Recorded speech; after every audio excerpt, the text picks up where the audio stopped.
Welcome to my YouTube channel MKT teaching point. Group D exam और CET के लिए Haryana GK के कुछ मेन क्वेश्चंस करेंगे हम। हरियाणा राज्य में प्रत्येक गांव में बिजली पहुंचाने का कार्य कब पूर्ण किया गया? तो यहाँ हमारा आंसर हो जाएगा 29 नवंबर 1970 को। 29 नवंबर 1970 को हरियाणा राज्य में प्रत्येक गांव में बिजली पहुंचाने का कार्य कर लिया गया था।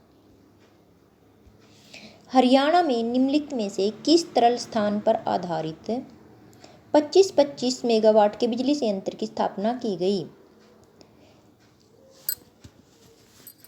तो यहाँ हमारा आंसर हो जाएगा गुड़गांव में। हरियाणा में निम्नलिखित में से किस स्थान पर ताप बिजली घर स्थित है? तो यहाँ हमारा आंसर हो जाएगा फरीदाबाद। प्रदेश में NTPC द्वारा गैस पर आधारित 432 मेगावाट का पावर प्लांट कहाँ पर लगाया गया है? तो 432 मेगावाट का जो पावर प्लांट है वो फरीदाबाद में लगाया गया है।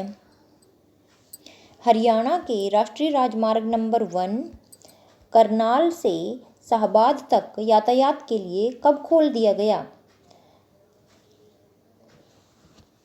करनाल से शाहबाद तक यातायात के लिए कब खोला था राष्ट्रीय राजमार्ग नंबर 1 ये खोला था सितंबर 1998 में। सितंबर 1998 में इसे खोल दिया गया था।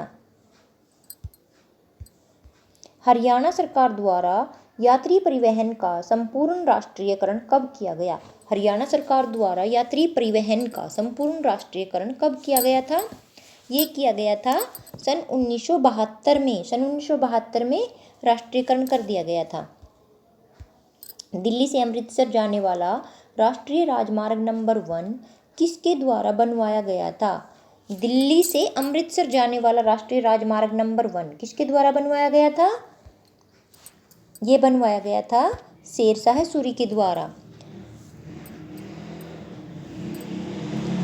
दिल्ली से फिरोजपुर राष्ट्रीय राजमार्ग पर यात्रा करने पर हरियाणा का कौन सा प्रमुख नगर पड़ता है?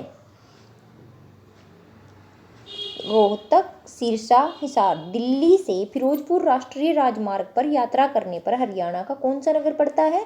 रोहतक भी पड़ता है, सिरसा भी पड़ता है, हिसार भी पड़ता है। तो ये सारे ही पड़ते हैं। तो यहाँ हमारा आंसर हो जाएगा उपरोक्त सभी। हरियाणा के राष्ट्रीय राजमार्ग नंबर 2 को बल्लभगढ़ से किस प्रदेश की सीमा तक 4 मार्गी बनाया गया है? जो राष्ट्रीय राजमार्ग नंबर 2 है उसको बल्लभगढ़ से किस प्रदेश की सीमा तक 4 मार्गी बनाया गया है? तो किस प्रदेश की सीमा तक बनाया गया है?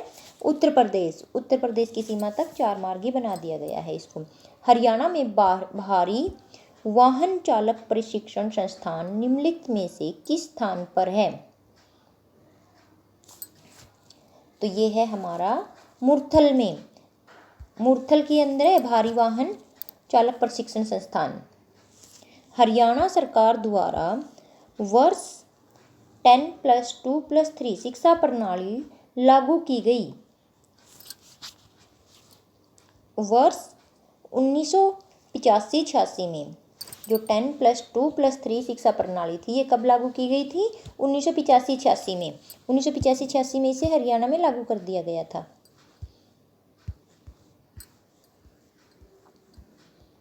महर्षि दयानंद विश्वविद्यालय हरियाणा के किस नगर में स्थित है? महर्षि दयानंद विश्वविद्यालय कहाँ पे है?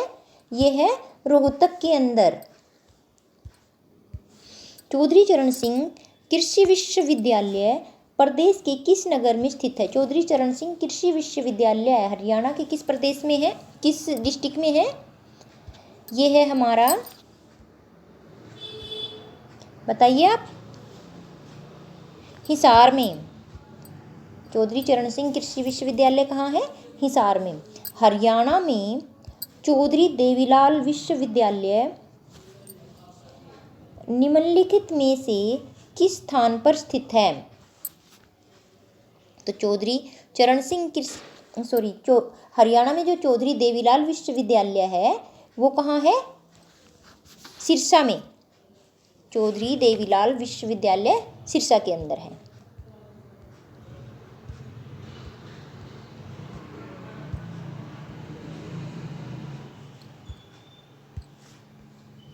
रेवाड़ी जिले का कौन सा उद्योग संपूर्ण भारत में प्रसिद्ध है? रेवाड़ी जिले का कौन सा उद्योग है जो कि संपूर्ण भारत में प्रसिद्ध है? बताइए। तिल्ला जुत्ती उद्योग, पित्तल बर्तन उद्योग, हीरो मोटरसाइकिल फैक्ट्री। तो रेवाड़ी जिले में ये तीनों ही चीज़ें हैं। तिल्ला जुत्ती उद्योग भी है, पित्तल बर्तन उद्योग भी है और हीरो मोटरसाइकिल फैक्ट्री भी है।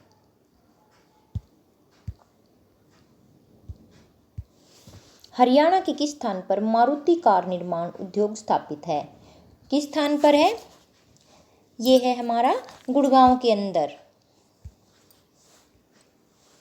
बल्लभगढ़ में गुडईयर कंपनी द्वारा किस वस्तु का निर्माण किया जा रहा है? टायर का। तो जो गुडईयर कंपनी है यहाँ ये किस चीज़ का निर्माण करती है? टायर का। हरियाणा में भिवानी टेक्सटाइल मिल की स्थापना कब की गई थी? कब की गई थी? ये की गई थी वर्ष 1937 में। भिवानी टेक्सटाइल मिल की जो स्थापना है वो कब की गई थी? 1937 में। राजीव गांधी तापीय विद्युत परियोजना किस स्थान पर अवस्थित है? राजीव गांधी तापीय विद्युत परियोजना कहाँ है? यह है हिसार में। राजीव गांधी तापीय विद्युत परियोजना कहाँ है? हिसार में। 12वीं पंचवर्षीय योजना में हरियाणा के लिए स्वीकृत कुल राशि थी। 12वीं पंचवर्षीय योजना में हरियाणा के लिए स्वीकृत कुल राशि कितनी थी?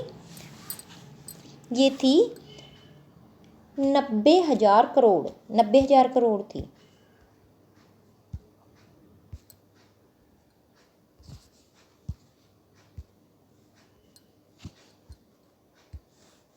बारहवीं पंचवर्षीय योजना में न्यूनतम प्रस्तावित राशि किस क्षेत्र को आवंटित की गई थी?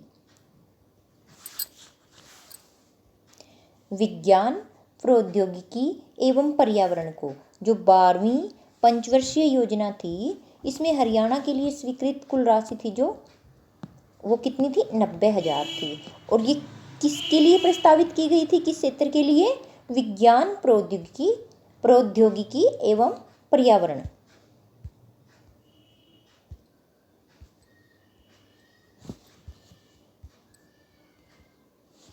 पंचकुला का प्रमुख हवाई अड्डा कौन सा है? पंचकुला का प्रमुख हवाई अड्डा कौन सा है? ये है पिंजौर हवाई अड्डा।